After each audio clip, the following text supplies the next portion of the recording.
আমি সাকিব, বয়স ১৯, কলেজের ২য় বর্ষে পড়ি। আমার ফ্যামিলিতে আমরা ৪ জন। আমি, বাবা, দাদি এবং আমার সৎ মা। আমার মা আমার ২ বছর বয়সে রোড অ্যাক্সিডেন্টে মারা যান।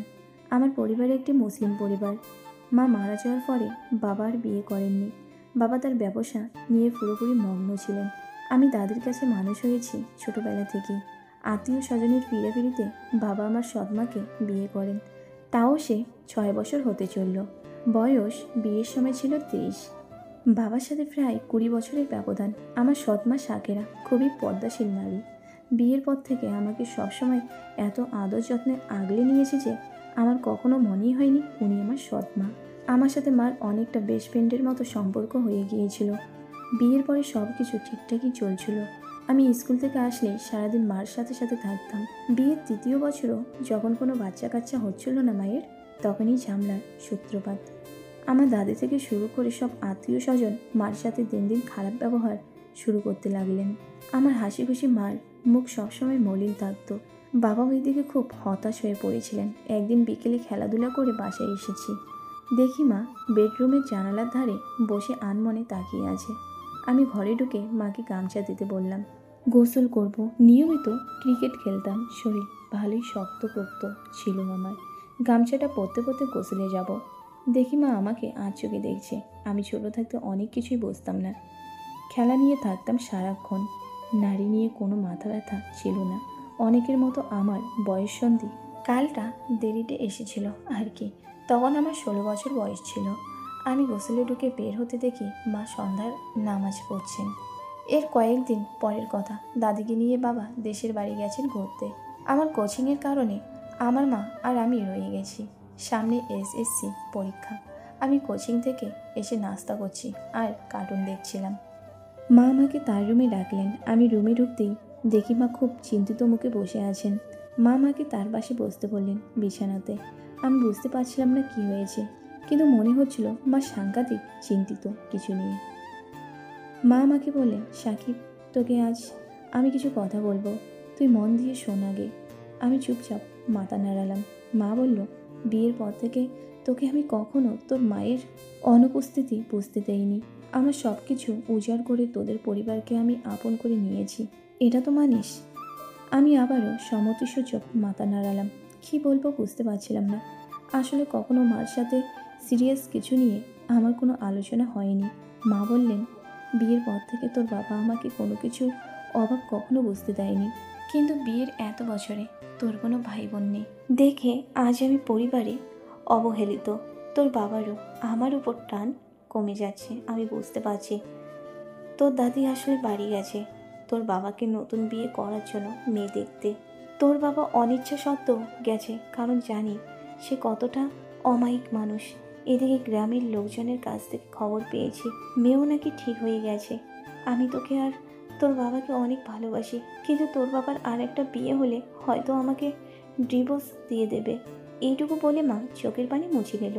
আমি মার হাতটা ধরে মাকে বললাম, এটা আমি কখনো হতে দেব না। কান্নামাখা চোখে একটু হাসি নিয়ে বলল, তোর আমার কথায় কিছু যায় আসে না। তোর বাবা কখনোই তার মার কথা অমান্য করবে না, তুই জানিস। আমি কি বলবো বুঝতে পারছিলাম না। মাকে সান্ত্বনা দেওয়ার ভাষা আমার কাছে নাই। রাতে মন খারাপ করে যখন খেতে বসেছি, মা আমার সামনে বসে এটা সেটা তুলে দিচ্ছে। আমার খাওয়ার তেমন ইচ্ছে নেই। হাতটা ধুয়ে একটু বসে টিভিতে খবর দেখছি। এ সময় মা আমার পাশে এসে বসলো। আমি মার দিকে তাকাতেই বুঝলাম মা কিছু একটা নিয়ে বেশ চিন্তিত বোধ করছে। আমি মাকে বললাম, মা, কিছু বললে বলে ফেলো তো। অনেকক্ষণ আমতা আমতা করে মা বলল, দেখ, তোকে আমি যা বলবো তা ভুলেই এই দুনিয়ার কাউকে জানাবি না। আমি একটু ভয় পেলেও টিভিটা বন্ধ করে মার দিকে পুরোপুরি মনোযোগ দিলাম। মা বলল, বিয়ের পর থেকে যে আমাদের বাচ্চা হয়নি এটা সম্পূর্ণ দায়ভার কিন্তু আমার একার না। তুই বোধহয় এগুলি বুঝিস না ভালো মতো, কিন্তু তোর বাবা আর আমার মাঝে যতবার প্রেম হয়েছে তার মধ্যে তোর বাবার প্রেম খুবই কম ছিল। তুই নিশ্চয়ই এগুলো পড়েছিস, তাই না? আমার লজ্জায় তখন কান লাল হয়ে যাওয়ার মতো অবস্থা। আমি বললাম, কি বলছো এগুলো তুমি মা?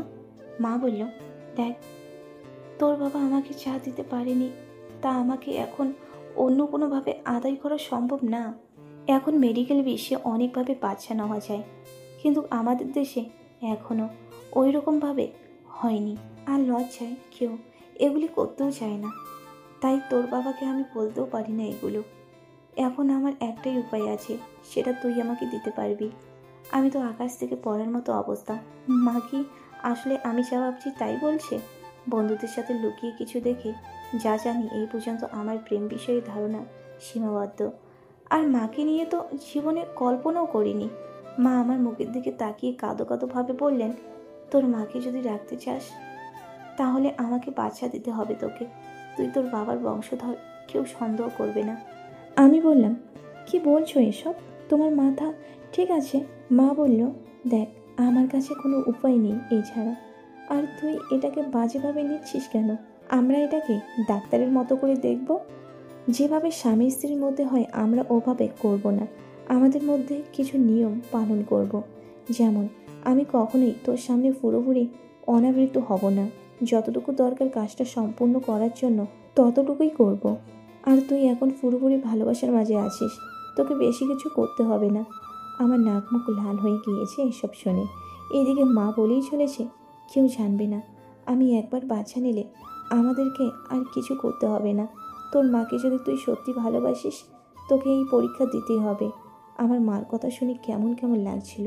আমার মন না মানল, প্রেম অন্যরকম সিগন্যাল দিচ্ছে। মা হয়তো আমার হাব ভাব বুঝে ফেলেছে। মা বলল, দেখ, তোর বাবা 3 দিন পরেই চলে আসবে। এর মাঝেই আমাদের কাজটা শুরু করে দিতে হবে। আমি মার দিকে এই প্রথম অন্য দৃষ্টিতে তাকালাম। মা সতীর একটা সুন্দর গোলাপি ফুলের কাজ করা সালোয়ার, হাঁটু পর্যন্ত লম্বা পড়ে আছে। মা আমাকে এভাবে তাকাতে দেখেই এক চিলটি হাসি দিয়ে রাতে তার রুমে ঘুমাতে আসতে বলল। আমি মাথা নিচু করেছিলাম লজ্জায়। আমি কি করব বুঝে উঠতে পারছিলাম না। কি করব? আমার পরহেজগার মা এসব কথা বলল, তাতে আমার ঘুম হারাম।